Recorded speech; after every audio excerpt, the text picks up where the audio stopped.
everyone, it's Leslie and I am here to do a book haul today. So I wasn't originally going to do a book haul, but then, things happen.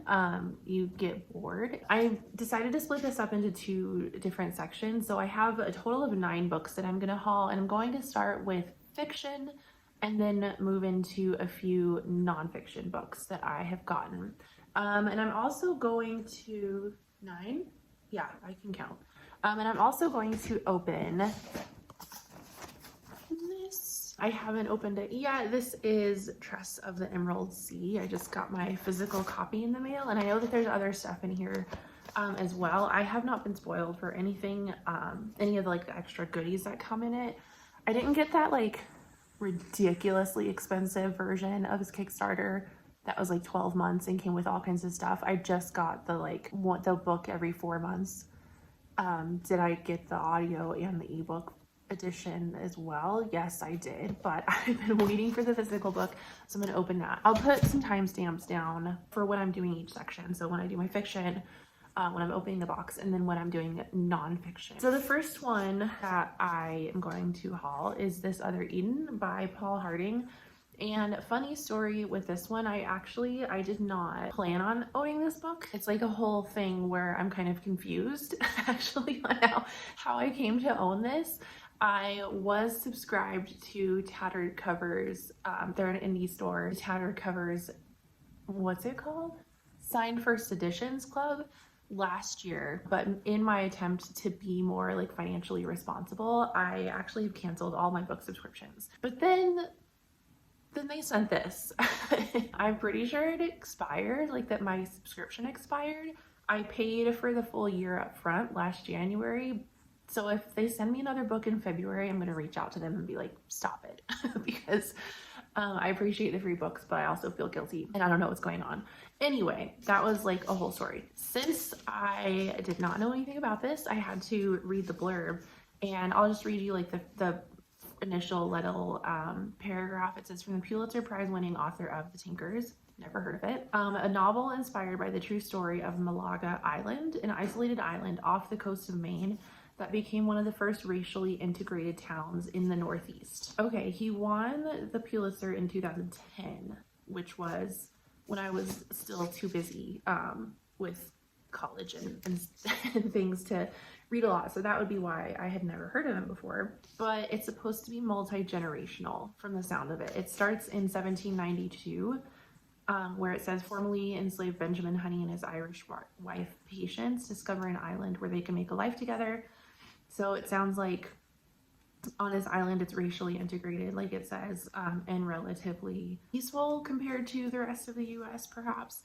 And then it jumps forward to 1912 and one of their descendants. So it does sound like something that I would be interested in reading, luckily. I mean, there's a reason I subscribed to this book or this box in the first place. Maybe I can fit it in at some point where I'm looking for something that's a little bit more thought-provoking and literary. Moving on to the next book subscription book that I have received, that I have also since canceled the subscription, is The Luminaries by Susan Dennard, and this was Illumicrate's November book, and I just got it recently because they had this whole issue with shipping and things. This is so shiny, and this I believe is her adult debut, which honestly makes me a little wary. Haven't had good experiences with authors who I enjoy their YA who then transitioned to writing adult. I really disliked Ninth House. What was the one that Holly Black did?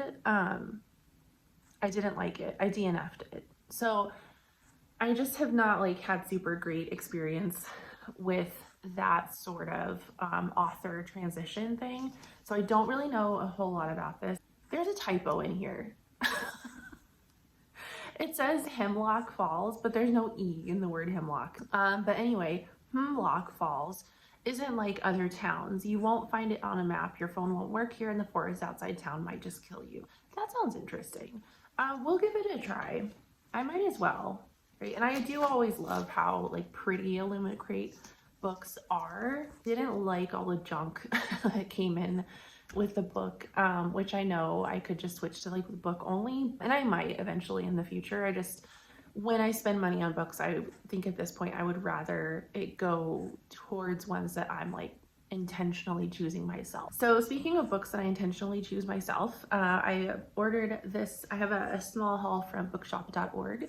This is I Keep My Exoskeletons to Myself by Marissa Crane. This is about a future wherein for every crime you are committed of, you get an extra shadow like attached to you. So then that literally follows you around, like all of your misdeeds, and other people can see that you have, this like criminal record. So it sounds really interesting because it says that these people who end up with multiple shadows end up being disenfranchised, publicly shamed, and deprived of civil rights protections. And this woman, our main character, has a shadow or an extra shadow, and just gave birth to a baby who also has an extra shadow, which I don't know how that works, but it sounds really interesting, and this just barely came out. Hopefully it doesn't suck. Another fiction book that I got in that order is Really Good, actually, by Monica Heisey. We're gonna go with that. I'm not sure how to say that, but this one, it sounds like it's gonna be really funny. So the author, Monica Heisey, apparently was a screenwriter for Schitt's Creek, which I love Schitt's Creek. It's so effing funny. But this is about a woman who is, I want to say she's in her late 20s.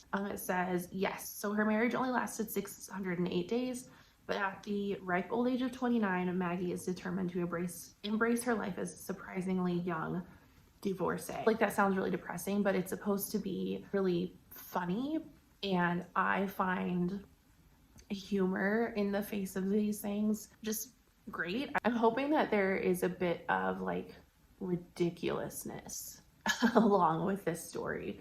We'll see how Maggie handles life. The next one that I got is How to Sell a Haunted House by Grady Hendrix, and I honestly don't ever even need to read the blurbs of anything by Grady Hendrix to buy it, because I love horror and I love his particular brand of like nostalgic horror and like humor that he always infuses in it. Let me read the blurb though, just because maybe that would be interesting for you guys, even though I don't really care and I know I'm gonna read it anyway. It looks like our main character, Louise, her family has passed, and so she has to go home and deal with like the house, and they're trying to sell it, but then of course I'm sure like shenanigans and gross. I'm always torn between whether I want to read horror novels like in October or September, because Halloween season starts like way earlier than October, but then I love horror so much that I should really just read it more often throughout the year. So it's like 50-50 whether I'm going to read this in the next month or so, or if I'm going to intentionally save it for October. Okay, I'm going to open my copy of Tress of the Emerald Sea now. So let's see what's in here. Ooh. Okay, I'm so excited. So, because this Kickstarter did so well, they decided to add a bunch of like extra stuff in each box because they had the money to do so. So if you don't want spoilers for what's in this box, go ahead and like, I'll put a timestamp or like put it somewhere on here. I knew there were gonna be character pins in here. Look at Vin. Yeah, I love her. I love her so much. Is this focusing? Do I have to do that thing? Am I like a real YouTuber now that I've like done the thing? Is this even working? She's so cute. I love the style of this. I love Vin. First off, she's from Mistborn. She's got her little mist cloak on there, and she's got her little dagger, and she's serious. She's serious about fucking you up. Yeah. Look at that. And then there is also this really pretty sticker that came with it. I'm assuming that this is Tress because of the green emerald, I don't know.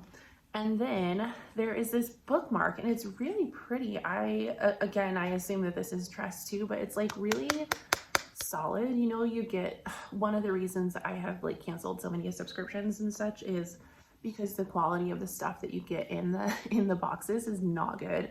But this is like nice. Oh, she's a little bit bigger here on this side. And then the last thing is this thing of Hoyd, who is a recurring character in a lot of Brandon Sanderson's books. I don't know what you're supposed to do with this.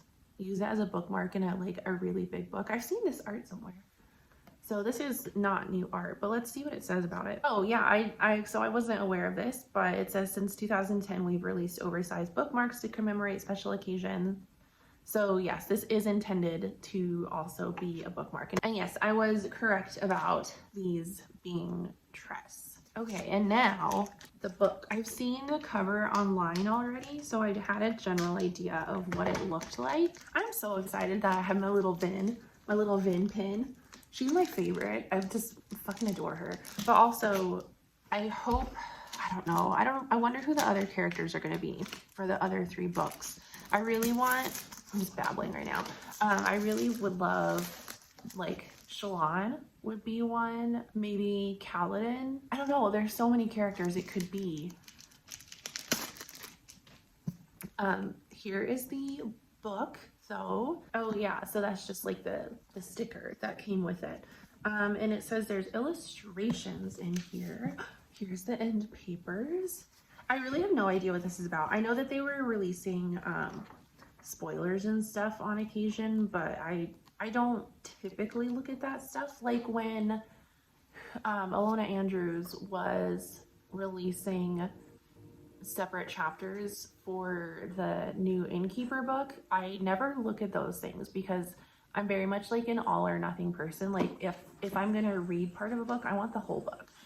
So I have not read or listened to or watched anything about any types of spoilers for this book, so I really have no idea what it's about. Oh, here's an illustration. I was trying to find one for you, but here's an illustration for you. Isn't that so cute? This looks like it could be really fluffy and cute.